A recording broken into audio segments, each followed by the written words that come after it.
चलिए बच्चों, आज हम डिसोल्यूशन ऑफ पार्टनरशिप फर्म की पार्ट 2 के बारे में बात करने जा रहे हैं।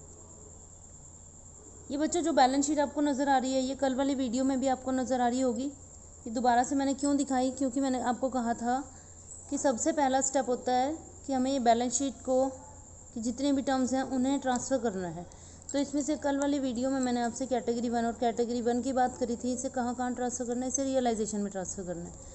तो आज वाली वीडियो में बच्चों ध्यान से सुन लीजिए। आज वाली वीडियो में हमने ये सीखना है इसकी कैटेगरी 2 और 3, इसकी कैटेगरी 2 और 3 कहाँ ट्रांसफ़र करनी है। तो इसके बारे में हम पहले बात कर लेते हैं। पार्टनर्स के लोन अकाउंट के बारे में बात करते हैं, फिर मैं आपसे पार्टनर्स कैपिटल अकाउंट के बारे में बात करूँगी, और फिर कैश और बैंक बैलेंस के बारे में। देखिए आप लोग, ये 4 स्टेप्स मैंने आपको बताए थे। ये देखिए, रियलाइजेशन अकाउंट ये कल मैंने बता दिया था। उसके बाद partners loan account, partners capital और कैश और बैंक अकाउंट। चलिए देखते हैं। देखो बच्चों, रियलाइजेशन अकाउंट बनाने के बाद पार्टनर्स का लोन अकाउंट बनाया जाएगा। इसमें लोन जो होता है वो लायबिलिटी होती है, लायबिलिटी का क्रेडिट बैलेंस होता है, इसीलिए इसका जो बैलेंस होगा, जो बैलेंस शीट में दिखाया गया है, उसे क्रेडिट साइड ट्रांसफ़र कर दिया जाएगा और उसके बाद इसकी पेमेंट कर दी जाएगी। तो टू बैंक अकाउंट सिर्फ इतना ही आएगा। दूसरा स्टेप आपका यहाँ पर कंप्लीट हो जाता है, छोटा सा ही था। अब उसके बाद यहाँ पर हम आते हैं पार्टनर्स कैपिटल अकाउंट। पार्टनर का कैपिटल अकाउंट कैसे बनाया जा रहा है, इसमें क्या क्या चीज़ें इंक्लूड की जा रही हैं देख लेते हैं। बाय बैलेंस ब्रॉट डाउन, ये 3 पार्टनर सपोज मैंने माने, तो ये तीनों की कैपिटल यहाँ पर लिख दी मैंने। देखिए यहाँ पर मैंने ग्रुप सा बना दिया, ये ऐसे मैंने एरो लगाया। ये कैटेगरी 3 है जो आपकी बैलेंस शीट थी। मैं दोबारा दिखा देती हूँ आपको बैलेंस शीट। देखो बच्चों, आप ये देख सकते हो, ये देखो कैटेगरी 2 पार्टनर्स का लोन अकाउंट हमने बना लिया। ये कैटेगरी 3 है, इसमें पार्टनर्स का कैपिटल अकाउंट, कोई भी रिजर्व जैसे जनरल रिजर्व या रिजर्व फंड और प्रॉफिट एंड लॉस अकाउंट का क्रेडिट बैलेंस, ये पूरी की पूरी कैटेगरी उठा के पार्टनर्स के कैपिटल अकाउंट में यहाँ ये देखिए, यहाँ ये मैंने ट्रांसफ़र कर दी है। बाय बैलेंस ब्रॉट डाउन, तीनों की कैपिटल ट्रांसफ़र कर दी जो बैलेंस शीट में दी गई थी। बाय जनरल रिजर्व या रिजर्व फंड में से कुछ दिया होगा तो वो ओल्ड रेशो में, यानी रेशो तो इसमें एक ही दी होती है, उसमें डिवाइड कर देंगे इसको। प्रॉफिट एंड लॉस अकाउंट का क्रेडिट बैलेंस ट्रांसफ़र कर दिया। ठीक है, अभी ये बाकी की बातें अभी मैं बता रही हूँ आपको। अब बाय साइड में, ये 2 साइड में देखिए, डेबिट साइड में ये जो ब्लू कलर से अंडरलाइन है, ये है फिक्टिशियस एसेट कैटेगरी 2। कैटेगरी 2 में कौन से एडवर्टाइजमेंट, सस्पेंस या प्रिलिमिनरी एक्सपेंसेस, इन दोनों एक्सपेंसेस को एक ही नाम से भी बुला सकते हैं, उसे डेफर्ड रिवेन्यू एक्सपेंडिचर का नाम भी दिया जाता है।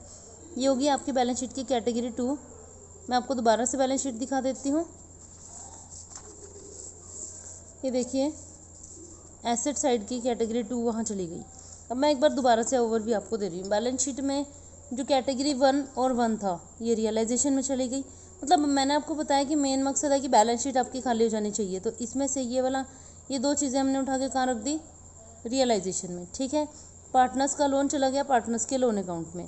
अब इसकी कैटेगरी 2 और इसकी कैटेगरी 3, इसकी कैटेगरी 2 और इसकी कैटेगरी 3, ये दोनों चली गई पार्टनर्स के लोन, पार्टनर्स के कैपिटल अकाउंट में।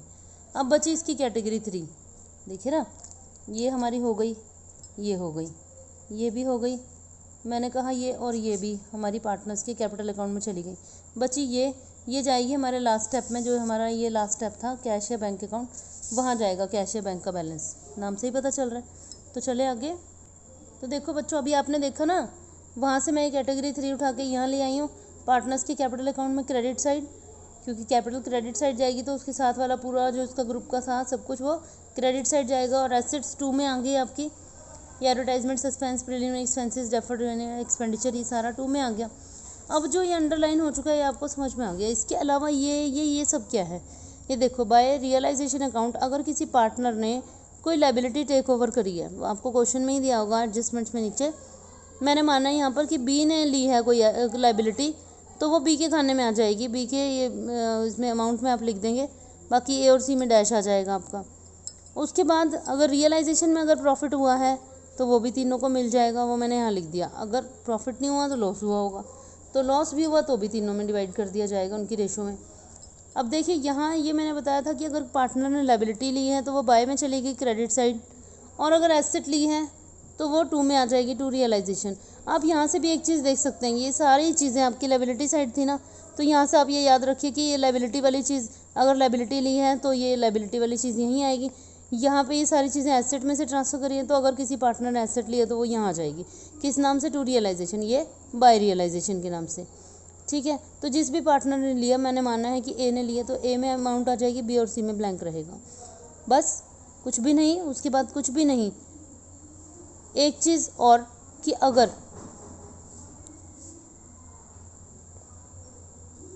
नहीं, बस इसमें इतना ही आएगा आपका। इसके बाद आप इसका टोटल कर लेंगे दोनों साइड्स का और ये डिफरेंस निकाल लेंगे। यहाँ पर एक चीज़ का फ़र्क पड़ जाता है कि अगर देखिए आपकी क्रेडिट साइड, पार्टनर्स की क्रेडिट साइड बड़ी है तो उनको पेमेंट की जाएगी। ध्यान से सुन लीजिए, एक चीज़ जो मैं बता रही थी वो ये है कि अगर क्रेडिट साइड बड़ी है, आपने ए को ए से कंपेयर करना, बी को बी से, सी को सी से। अगर क्रेडिट साइड बड़ी है तो उनको पेमेंट की जाएगी। अगर डेबिट साइड बड़ी आती है टोटल में तो उनसे मंगवाई जाएगी। तो फिर वो यहाँ पर आ जाएगा बाय बैंक अकाउंट। ये ब्रॉट इन, ये अमाउंट वो लेकर आएंगे। जिस भी पार्टनर की कम रह जाएगी, सपोज बी की कम रहेगी तो बी लेकर आएगा, तो वो यहाँ लिख दिया जाएगा। ठीक है बच्चों, हमारा ये स्टेप ये 3 कंप्लीट हो गया। अब हमने करना है कैश या बैंक अकाउंट। देखिए, कैश या बैंक अकाउंट के लिए बेसिक चीज़ आपको क्या पता होनी चाहिए कि कैश जो होता है वो एसेट होती है और एसेट्स का डेबिट बैलेंस होता है। तो जो आपके बैलेंस शीट में बैलेंस था, टू बैलेंस ब्रॉट डाउन, जो एसेट साइड था वो कैटेगरी 3 लिख दिया मैंने यहाँ पर, यहाँ लिख देना आप इसको। उसके बाद डेबिट साइड में अगर कहीं से भी आपको वो पैसा रिसीव हुआ है, कोई भी एसेट बेचकर किसी भी तरह से कोई पार्टनर कैपिटल लेकर आया है, ये दोनों तरह से पैसा आपके पास आ रहा है, तो ये डेबिट साइड आएगा। तो इसका टोटल कर लेना आप। उसके बाद यहाँ जितने भी किसी को भी पेमेंट दी गई है, चाहे 10 रुपये की, चाहे 10 लाख रुपए की, जिसको जो भी पेमेंट दी गई है, आउटसाइडर्स को जो पेमेंट दी गई है थर्ड पार्टी को, वो बाय रियलाइजेशन के नाम से आ जाएगा। और जो पार्टनर्स को दी गई है वो पार्टनर्स कैपिटल अकाउंट आ जाएगा। उसके बाद अगर पार्टनर का जैसे लोन भी था तो वो बाय पार्टनर्स लोन अकाउंट आ जाएगा। उसके अलावा रियलाइजेशन के एक्सपेंसेस भी होते हैं, वो भी अगर पे किए गए तो बाय रियलाइजेशन के नाम से आ जाएगा। तो यहाँ एक तरह से बस सीधी सी बात क्या है, डेबिट साइड में हमने लिखना है कहाँ कहाँ से पैसा आया है, पहले कितना था और कहाँ कहाँ से आया वो लिख दिया, और यहाँ पे किस किस के पास कैसे कैसे चला गया। लास्ट में बैलेंस कुछ भी नहीं बचेगा, क्योंकि अब बिज़नेस ख़त्म हो गया तो बैलेंस बचने का मतलब ही नहीं है। जो बचा हुआ था सब पार्टनर्स को दे दिया है।